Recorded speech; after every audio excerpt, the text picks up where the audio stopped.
This lie, and I can call it a lie, was critical, even though there were many, many lies by the Leave campaign. And now, Dominique Cummings, the campaign director for Vote Leave, said after the referendum, would we have won without that claim? And he said, all our research and the close result strongly suggests no. This country is changing direction forever based on a lie. We need to take that on board. When, on the 24th of June, we either woke up or we'd been up all night to discover that the country had been literally split in two. The Remain side only got 48% and the Leave side got 52%, wafer thin. This was almost half and half. And one half of the United Kingdom, Scotland and Northern Ireland, voted to stay in the European Union, and England and Wales voted out. But then with cities across England and Wales voting in or out, London very strongly wanted to stay in. This was a disaster for our country, causing huge rifts across the country. Even families are split up, friends are split up as a result of this. It's a tragedy, really. This was totally different to that first referendum in 1975, when the result was a margin of almost 35% for people wanting to stay in the European community. That, we can say, was a truly decisive result. Not this one we've had in 2016, where the margin was barely 4% margin for people who wanted to leave the European Union. That, we can say, was a divisive result. And I don't know yet how we're going to heal from this. Look at it this way. 46.5 million people were registered to vote in the EU referendum of 2016. 46.5 million people. But only 37% of them voted to leave, a minority. And in those that didn't include people who voted Remain and people who didn't vote. And some people will say, well, you didn't vote, you lost your voice. You don't have a right to complain. But look at it this way. The question of whether Britain should stay in the European Union was extremely complicated.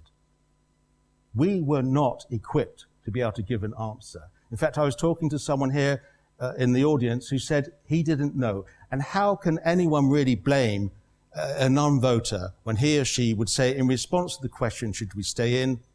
I don't know.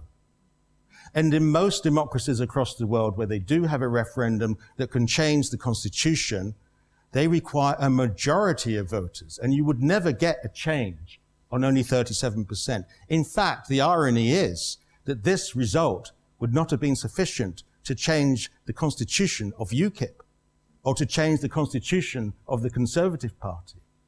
So you could say, why didn't Parliament set a threshold, as they would have done in other democracies, to say we need a majority of voters to vote for leaving, if that's what you want? Because the status quo, 43 years in the European Union, that is the status quo. Could Parliament have done that? Yes, it could, because it did do that in the 1979 referendum on whether to have a Scottish Assembly. And the result then was exactly the same. 52% said yes, and 48% said no. But yes didn't win. We didn't have a Scottish Assembly in 1979 because Parliament had set a threshold.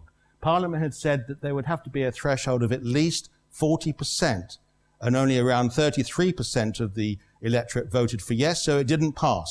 They didn't set this threshold, unfortunately, for the referendum in 2016, but they could have done. I think they should have done. And in 2016, it was the same result, 52%, 48%, 37% of the registered voters voted for leave, and it got through this time because Parliament hadn't set a minimum threshold. The notice letter that Theresa May sent to the EU, the Article 50 notice, lawyers now say that was invalid because actually Parliament never made a proper decision for us to leave the EU, so she had no entitlement to send this letter. The government told Parliament that the decision had been made by the referendum, but the referendum was not capable of making such a decision because the referendum was advisory only. So Parliament never had a proper vote or a proper bill or even debate on actually whether Britain should leave. The same question should have been asked to Parliament that we were asked, and it never had that. There are also other challenges to Brexit. For example, there were many British people across the EU who were denied a vote, even though in the Tory manifesto they promised that all British citizens living abroad would get a vote. Up till then, it was a 15-year rule. If you'd been living abroad for more than 15 years, you wouldn't have a vote. The Tories promised to scrap it. They didn't fulfill their promise. Many people couldn't vote. And, you know, there were about citizens from 70 different countries living in Britain who could vote in the EU referendum, but most EU citizens living here couldn't.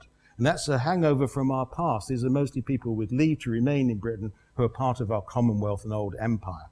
It was very undemocratic, in my view.